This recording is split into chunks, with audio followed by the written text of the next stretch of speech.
একাদশ শ্রেণীর সকল ভিউয়ার্সকে মিডর অবডিকশন চ্যানেলে স্বাগতম। ওয়েলকাম টু মিডর অবডিকশন চ্যানেল। একাদশ শ্রেণীর ছাত্রদের জন্য নিয়ে এসেছি আজকে সেমিস্টার 1-এর কিছু গুরুত্বপূর্ণ ইউনিট 1-এর এমসিকিউ, যেগুলো পরীক্ষায় খুবই গুরুত্বপূর্ণ এবং আসবে। আপনারা এই এমসিকিউগুলো প্রথম থেকে শেষ অবধি দেখবেন এবং দেখার পর অবশ্যই কমেন্ট করবেন প্রশ্নগুলো কেমন হয়েছে। যদি ভিডিওটি ভালো লেগে থাকে তাহলে অবশ্যই লাইক শেয়ার কমেন্ট করবেন, আর যারা নতুন চ্যানেলটিতে এসেছেন তারা অবশ্যই চ্যানেলটিকে সাবস্ক্রাইব করবেন। আসা যাক আজকের আলোচ্য বিষয়। 1. ভারতে লৌহ যুগের সূচনা হয় এ. প্রায় ঐতিহাসিক যুগ, বি. সিন্ধু সভ্যতার যুগে, সি. বৈদিক যুগে, ডি. খ্রিস্টপূর্ব 6ষ্ঠ শতকে। উত্তর এ. প্রায় ঐতিহাসিক যুগে। 2. কোন যুগের মানুষ প্রথম খাদ্য উৎপাদন করতে শিখেছিল? এ. প্রস্তর যুগের, বি. প্রাচীন প্রস্তর যুগের, সি. নব্য প্রস্তর যুগের, ডি. লৌহ যুগের। উত্তর সি. নব্য প্রস্তর যুগের। প্রস্তর যুগকে 3টি ভাগে ভাগ করা হয়: প্রাচীন প্রস্তর যুগ বা আদি প্রস্তর যুগ, মধ্য প্রস্তর যুগ, আর হচ্ছে নব্য প্রস্তর যুগ। এই নব্য প্রস্তর যুগে মানুষ খাদ্য উৎপাদন করতে শিখেছিল। তখন থেকে মানুষ হয় খাদ্য উৎপাদক। এর আগে মানুষ ছিল খাদ্য সংগ্রহক। 3. মধ্যপ্রস্তর যুগের হাতিয়ারগুলির অন্যতম বৈশিষ্ট্য হলো: এ. ক্ষুদ্রত্ব, বি. বিশাল আকৃতির, সি. ভঙ্গুরতা, ডি. দীর্ঘাকায়। উত্তর এ. ক্ষুদ্রত্ব। এই মধ্যপ্রস্তর যুগের হাতিয়ারগুলো ক্ষুদ্রত্ব ছিল ঠিকই, তাছাড়া এর আগে মানুষ গাছের ডাল, তারপর হচ্ছে পশুর হাড়গোড়, তাছাড়া ছোট ছোট পাথর বা পাথরকে মানুষ হাতিয়ার হিসেবে ব্যবহার করেছিল। কিন্তু নব্যপ্রস্তর যুগে গিয়ে হাতিয়ারগুলোর আরও উন্নতি হয় এবং ধারালো হয়। 4. কোন যুগে কুমোরের চাকা আবিষ্কৃত হয়? প্রাচীন প্রস্তর যুগে, মধ্যপ্রস্তর যুগে, সি. নব্যপ্রস্তর যুগে, ডি. তাম্রপ্রস্তর যুগে। উত্তর সি. নব্যপ্রস্তর যুগে। এর আগে মানুষ অনেক রকমভাবে চেষ্টা করেছিল। মানুষ উন্নতির চেষ্টা করতে করতে একসময় এসে নব্যপ্রস্তর যুগে মানুষ কুমোরের চাকা আবিষ্কার করতে পেরেছিল। 5. কিউনিফর্ম কোন প্রাচীন দেশের লিপি ছিল? এ. মিশরের, বি. সুমেরের, সি. বেবিলনের, ডি. ভারতের। উত্তর বি. সুমেরের। এই কিউনিফর্ম লিপিকে আবার কোণাক্ষর বা বানমুখ লিপিও বলা হয়ে থাকে। 6. হায়ারোগ্লিফিক প্রাচীন কোন দেশের লিপি ছিল? এ. মিশরের, বি. সুমেরের, সি. গ্রিসের, ডি. মেসোপটেমিয়ার। উত্তর এ. মিশরের। এই হায়ারোগ্লিফিক লিপিগুলি ছিল চিত্রলিপি, মানে এগুলি বিবর্তিত হয়ে হায়ারোগ্লিফিক লিপিতে পরিণত হয়। মিশরীয়রা এর নাম করেছিলেন দেবলিপি। মন্দির গাত্রে, কবরস্থানে, রাজকীয় বা ধর্মীয় ব্যাপারে এই লিপি ব্যবহৃত হতো। এই লিপি খুব জটিল হওয়ায় ব্যবসা বাণিজ্য দেনাপাওনার কাছে খুব অসুবিধা হতো। 7. সৌগর তাম্রলিপি আবিষ্কৃত হয়েছিল: এ. মিশরে, বি. সুমেরে, সি. চীনে, ডি. ভারতে। উত্তর ডি. ভারতে। এই সৌগর লিপি ভারতের সবচেয়ে প্রাচীনতম লিপি বলে ধরা হয়। তাছাড়া সম্রাট অশোকের জন্মের প্রায় 50 বছর পূর্বে এই সৌগর লিপি রচিত হয়েছিল। 8. ভারতে পুরাণের সংখ্যা কত? এ. 15টি, বি. 16টি, সি. 18টি, ডি. 22টি। উত্তর সি. 18টি। 9. রাজতরঙ্গিনী থেকে কোন স্থানের ইতিহাস জানা যায়? উত্তর না, অপশান এ. কাশ্মীরের, বি. গুজরাটের, সি. চীনের, ডি. সুমেরের। উত্তর এ. কাশ্মীরের। 10. ইন্ডিকা রচয়িতা হলেন: A. Polybius, B. Megasthenes, C. Herodotus, D. Thucydides. উত্তর বি. মেগাস্থেনিস। 11. প্রিন্সেপ 1837 খ্রিস্টাব্দে কোন শিলালিপির পাঠোদ্ধার করেছেন? এ চন্দ্রগুপ্ত মৌর্যের, বি সমুদ্রগুপ্তের, সি অশোকের, ডি হর্ষবর্ধনের। উত্তর সি অশোকের। 12 প্রাগৈতিহাসিক যুগে মানুষ এ লিপির ব্যবহার জানতো না, বি চাষবাস জানতো, সি লোহার ব্যবহার জানতো, ডি কোনোটি নয়। উত্তর এ লিপির ব্যবহার জানতো না। 13 সৃষ্টির আদি লগ্নে মানুষ কিসের হাতিয়ার ব্যবহার করত? এ লোহার, বি তামার, সি ব্রোঞ্জের, ডি পাথরের। উত্তর ডি পাথরের। 14 প্রাচীন মিশরের ইতিহাসের সর্বাধিক গুরুত্বপূর্ণ উপাদান হলো এ নীল নদের তীরবর্তী বিভিন্ন ধ্বংসাবশেষ, বি পিরামিডের অভ্যন্তরে বিভিন্ন সামগ্রী, সি কিউনিফর্মদের লিপি, ডি হাতকুঠার। উত্তর বি পিরামিডের অভ্যন্তরে বিভিন্ন সামগ্রী। ওই সময় পিরামিডের মধ্যে বিভিন্ন রকম জিনিসপত্র, ওই মৃত ব্যক্তির অনেক উপাদান পিরামিডের মধ্যে রাখা হতো, সেগুলো ইতিহাসের গুরুত্বপূর্ণ উপাদান হিসেবে ইতিহাস রচনার কাজে লাগে। আর সৃষ্টির আদি লগ্নে যে প্রশ্নটা 13 নম্বর করা হয়েছে, হাতিয়ার হিসেবে ব্যবহার করতো পাথর।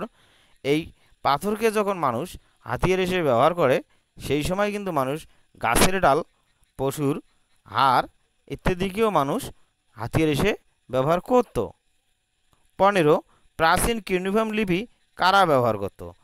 ভারতীয়রা, মিশরীয়রা, সুমেরীয়রা, বেবিলনীয়রা। উত্তর সি সুমেরীয়রা। মিশরীয়দের লিপির নাম ছিল হচ্ছে হায়ারোগ্লিফিক। সিন্ধু সভ্যতা কোন যুগের সভ্যতা? এ তাম্রপ্রস্তর, বি লৌহ, সি প্রাগৈতিহাসিক, ডি আদিম। উত্তর এ তাম্রপ্রস্তর।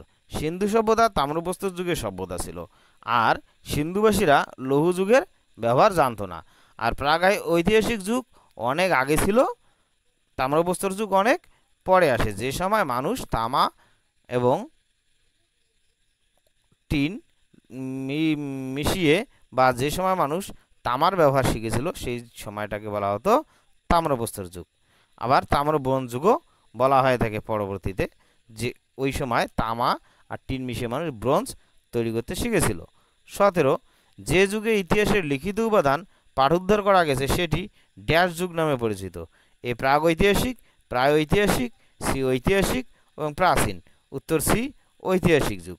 প্রাগৈতিহাসিক যুগ আর প্রাগৈতিহাসিক যুগ ঐতিহাসিক যুগের অনেক আগে। এই ঐতিহাসিক যুগে মানুষ ইতিহাস রচনার শুরু করেছিল। এই যুগে মানুষ অনেক উপাদান থেকে ইতিহাস রচনা শুরু করেছিল। 18 প্রাচীন প্রস্তর যুগের মানুষ ছিল খাদ্য ড্যাশ সংগ্রহকারী, বি উৎপাদনকারী, সি সঞ্চয়কারী, ডি প্রস্তুতকারী। উত্তর এ সংগ্রহকারী। প্রাচীন প্রস্তর যুগে মানুষ সংগ্রহকারী ছিল, কিন্তু নব্য প্রস্তর যুগে মানুষ গিয়ে খাদ্য উৎপাদন করতে শিখেছিল, মানে চাষাবাদ করতে শিখেছিল। আর এর পরের কিছুদিন পর আবার ওই নব্য প্রস্তর যুগে মানুষ খাদ্য আবার সঞ্চয় করতেও শিখেছিল, কিন্তু প্রাচীন প্রস্তর যুগে বা তার আগে মানুষ ছিল খাদ্য সংগ্রহকারী। উত্তর ড্যাশ আলতামিরা গুহায় প্রাচীনকালের বহু চিত্র মিলেছে? ফ্রান্সের, মধ্যপ্রদেশের, স্পেনের, পাকিস্তানের। উত্তর স্পেনের। আলতামিরা গুহাটি স্পেনে অবস্থিত। এই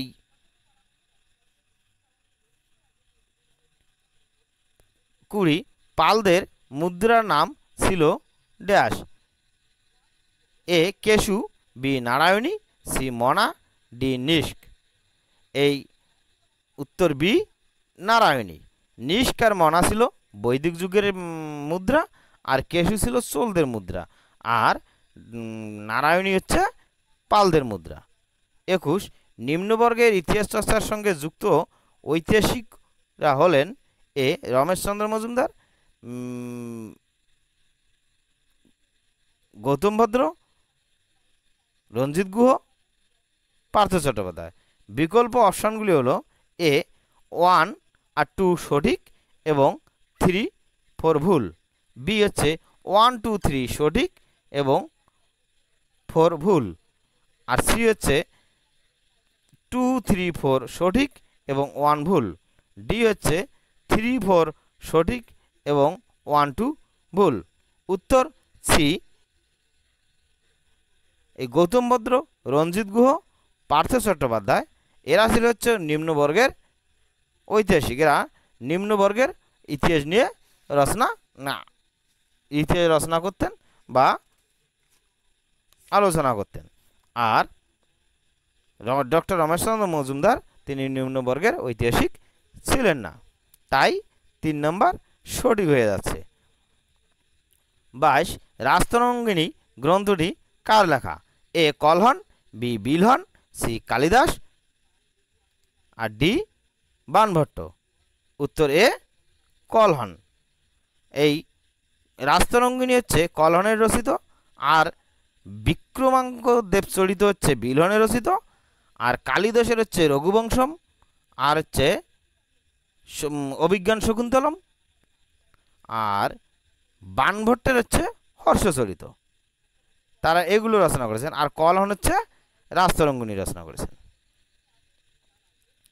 এবার আপনাদের এইভাবে স্তম্ভ আসতে পারে যে কিভাবে স্তম্ভগুলি মেলাতে হয়। এখানে বোঘাসকই লিপি, এই বোঘাসকই লিপি, তারপর হচ্ছে হামুরবি আইন সংহিতা। হামুরবি আইন সংহিতা ছিল কোথায়? বেবিলনে। রোজেটো প্রস্তর, রোজেটো প্রস্তর কোথায় ছিল? রোজেটো প্রস্তর ছিল মিশরে। ভীমবেটকা কোথায়? আমাদের মধ্যপ্রদেশ, ভারতবর্ষে। তাহলে আর একটা অপশন হইল যে বোঘাসকই লিপি, সেটা হচ্ছে এশিয়া মাইনর হয়ে যাচ্ছে। যা আপনাদের এভাবে একটা স্তম্ভ দিয়ে এভাবে বিকল্প সমূহ দিতে পারে, যে আপনারা সেগুলো মানে এগুলো একটু ভালো করে পড়তে হবে এবং পড়ে মিলিয়ে নিতে হবে। এখানে বলছে তাহলে সেই হিসেবে আমার উত্তর কি হয়ে যাচ্ছে? উত্তর সি। 1 এর সঙ্গে ডি হয়ে যাচ্ছে এশিয়া মাইনর, বোঘাসকই লিপির সঙ্গে এশিয়া মাইনর। 2 এর সঙ্গে হয়ে যাচ্ছে আমাদের সি বেবিলন, আর 3 এর সঙ্গে হয়ে যাচ্ছে বি মিশর, রোজেটো প্রস্তর মিশর, আর 4 এর সঙ্গে হয়ে যাচ্ছে এ ভীমবেটকা মধ্যপ্রদেশ।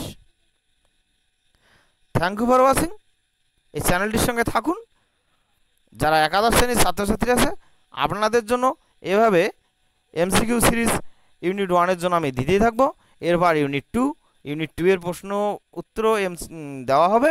যে আপনারা চ্যানেলটির সঙ্গে থাকুন, চ্যানেলটিকে সাবস্ক্রাইব করুন। ধন্যবাদ। ভালো লাগলে অবশ্যই একটা সাবস্ক্রাইব করবেন, কমেন্ট করবেন, ভিডিওগুলি কেমন হচ্ছে সেই বিষয়ে অবশ্যই জানাবেন। আরও যদি কোনো কিছু উন্নতি বা আরও কিছু সংযোগ বা কিছু আপনাদের মন্তব্য থাকে, তাহলে কমেন্ট বক্সে অবশ্যই কমেন্ট করবেন। Thank you.